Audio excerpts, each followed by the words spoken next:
In this video, I've been accosted by strangers in the street. Roll titles.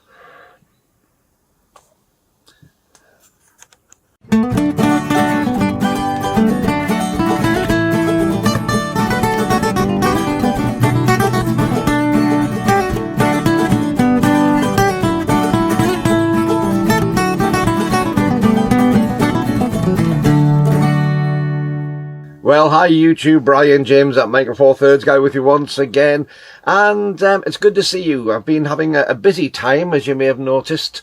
Last month, April, I hardly put any videos up. May, it seems as if I've been doing one just about every day that's been available, and I've been enjoying doing so.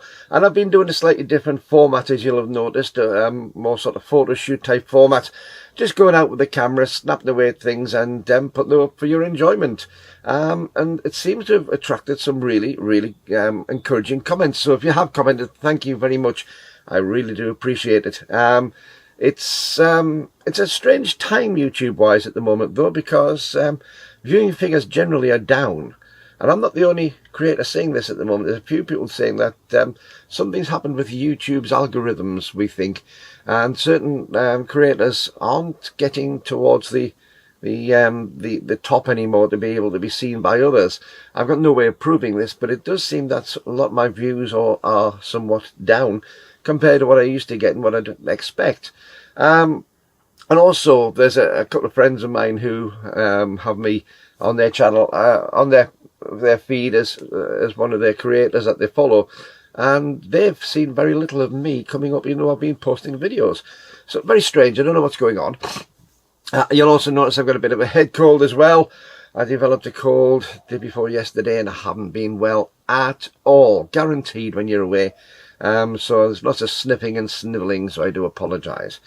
But I went to Whitby yesterday, just up the coast to Whitby, home of Scampi and Captain Cook and all sorts of things. It's a really interesting port. Whitby is very popular with the tourists. But I was accosted. I was physically accosted, well, very nearly physically accosted. I had somebody shouting at me and saying, excuse me. Yeah. Where are you from? Sorry? Where'd you come from? I said, well, I live in Carlisle. I'm originally from the northeast, from Wallsend, but I live in Carlisle. I thought it was you. Well, bearing in mind, Whitby's about 130, 140 miles away at least from where I live. I thought, what's this? And there's a guy called Paddy Walsh. If you're watching, Paddy, hi, mate. I'm good to see you. And he recognised me in the street, and I'm just not used to being recognised in the street.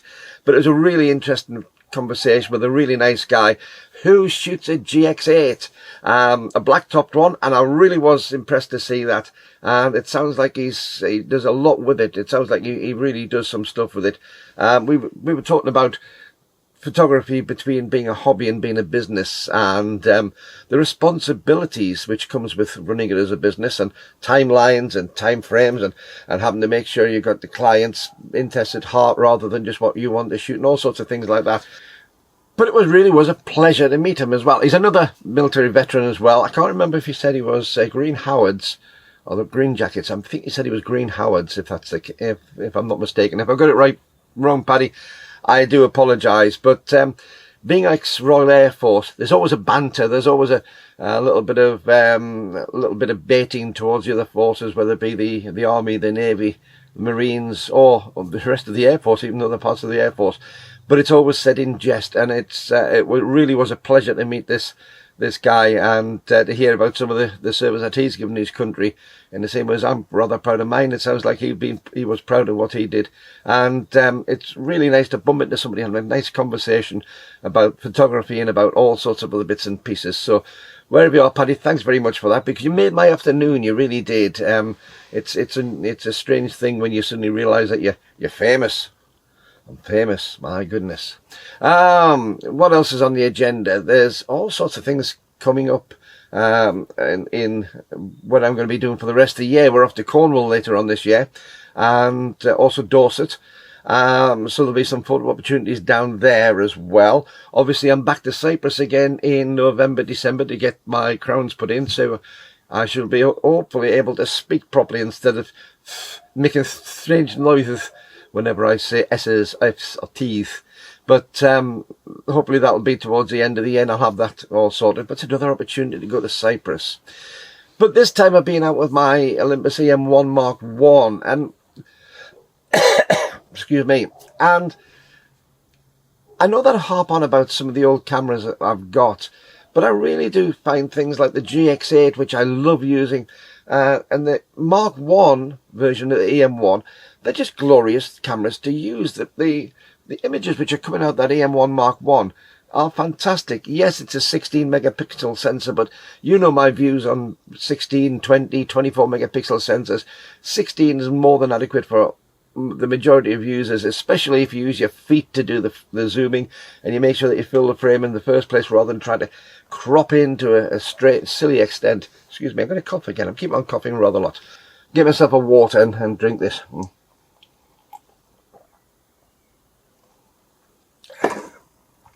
See if that stops some of the coughing. Hopefully it will. Yeah, but that 16 megapixel sensor in that EM1 Mark 1 really is fabulous. The colour rendition of it is superb.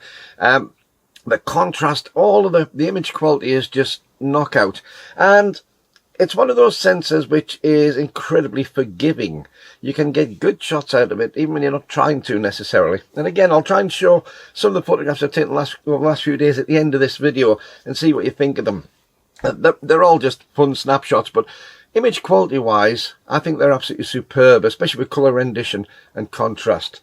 I do think that it is a really good sensor. Phase detect, of course, as well as contrast detect for the autofocus.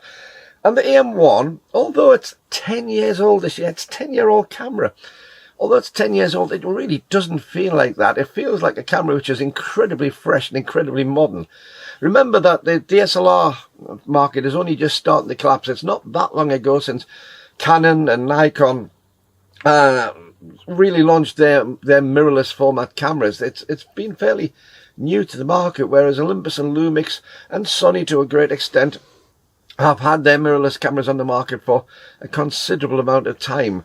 And I'm just looking at silly things like the specs. I remember in 2013 I had what was the big cameras then? You had the 5D Mark II. I don't think we'd reached the 5D Mark III at that point. Don't think we had it all. So it was 5D Mark II, and you're talking about sort of 49 focus points or so. Well, the EM1 had 81 focus points, and that was, you know, the same sort of time. It was lighter, and this is the other beauty with Micro Four Thirds, which I keep on harping on about, but it's really borne fruit in the last few days as I've been walking around York and Lincoln and Scarborough and Filey and you know, Whitby and all these other places.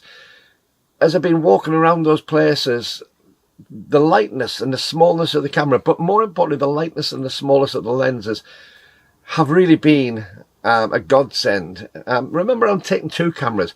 I always say about taking a camera around, but I actually take two because whenever I'm shooting a video, I'm shooting on my little G100 as well. So I have a G100 with its own lens and a little mini tripod on the bottom, as well as having the camera that I'm using as my shooting camera. And that was the same in Cyprus. It's the same here. Wherever I've been, I've actually had two cameras and two setups. So having compact and lightness really is essential for me, because having to double up on that lot of larger cameras, it just would be impossible. I don't even find that the battery life's too bad on the EM1 Mark 1. What I do miss on the EM1 Mark 1 though is video ability. Yes, it can take videos, and actually the video quality is knockout. It really is good, but it's a flippy screen rather than a tilt swivel screen, so you can't do the sort of selfie mode, which, you know, I'm looking at my G100 here. If I want to check that out properly in frame and properly zoomed in and in focus, I just look slightly to my right, to your left, and you suddenly find that I can see myself perfectly. I can check if it's a recording because I've got the red box around it. I can see my sound levels on the bottom as to what I'm doing, and also, of course, I've got the ability to plug microphones into this if I want to, and all sorts of things. The EM1 is not easy to do that. It was never designed really as a video camera. Video was an add-on to the main thing of being a stills camera. Now the Mark II and the Mark III and the OM1, they've turned that on its head. They are superb video tools. But in the EM1 Mark 1, it wasn't. And I'm happy with that. but it does mean to say I've got to take another camera around with me. What it does do is it gives me a slightly smaller body, but a very professional body. It gives me the ability to put a battery grip on if I want to. So if I am doing any professional work, portrait work or something, I can hold the camera sideways. I've got my controls to hand. I've got lots of battery life for taking still photos. And very, very easy to change the batteries. Because, of course, on these Olympus and Lumix cameras, they've got a battery inside and a separate one in the battery grip. I can take the one out of the battery grip, change it over live while I'm still shooting on the one that's inside the camera and just carry on. So to use them as professional cameras is very, very simple.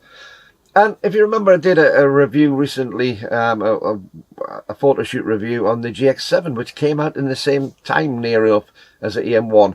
And although they're both Micro Four Thirds cameras, although they're both 16 megapixel Micro Four Thirds cameras, although they both got superb image quality and superb autofocus performance, they've both got a tilty screen rather than a tilt swivel screen. You know, the pull-out screen. There's so many similarities, but there are so many huge differences. And the EM1 Mark I was a professional camera and still is a professional camera to this day. And if you don't believe that, go and try it. Take one out and try it. You'll still be knocked out by the results. Now that leads me very nicely onto a question that I'm thinking about in my head at the moment. I've got too many cameras. I don't want to go out and buy a new camera. That's not what I want to be doing. But I want to have a think about which cameras to move on. And I have some ideas in mind, and I'd love to know in the comments below as to which one you think. Let's go through the list of what I have. I've got a GX1.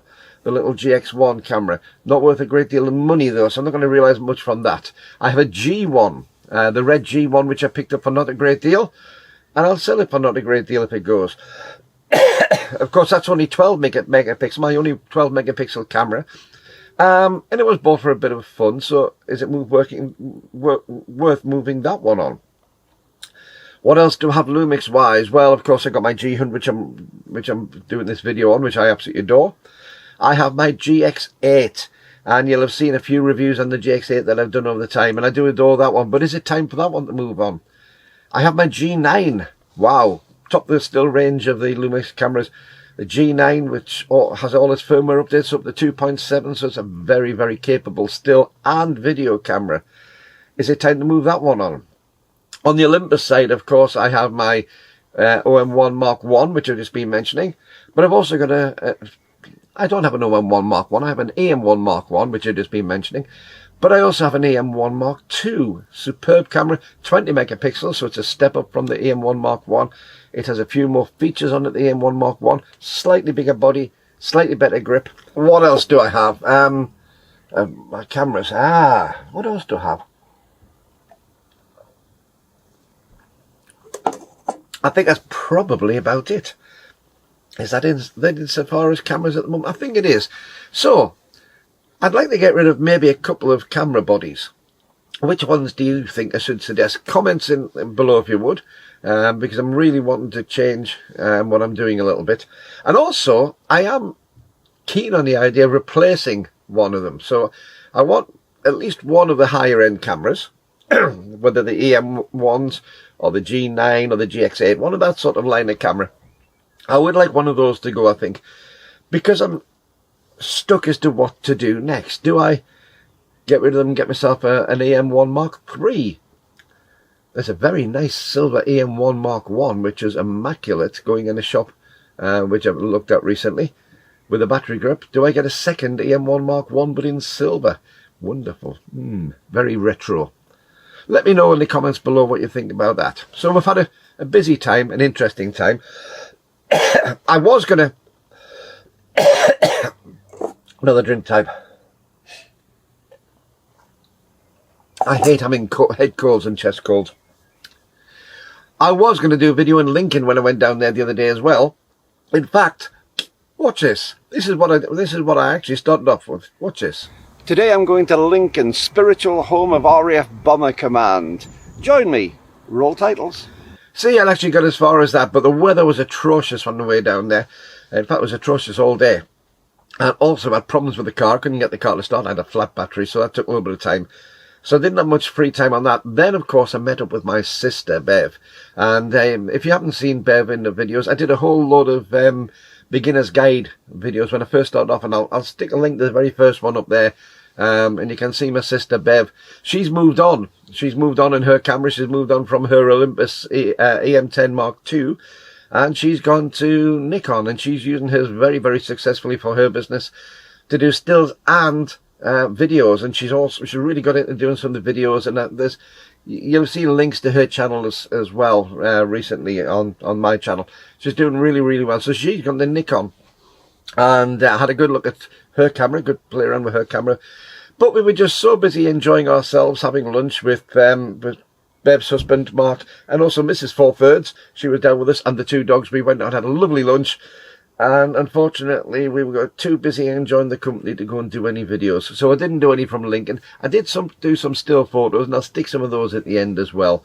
But yeah, didn't actually get around to doing any proper work down in Lincoln. But I did visit, and it's a beautiful city if ever you get the chance to go there.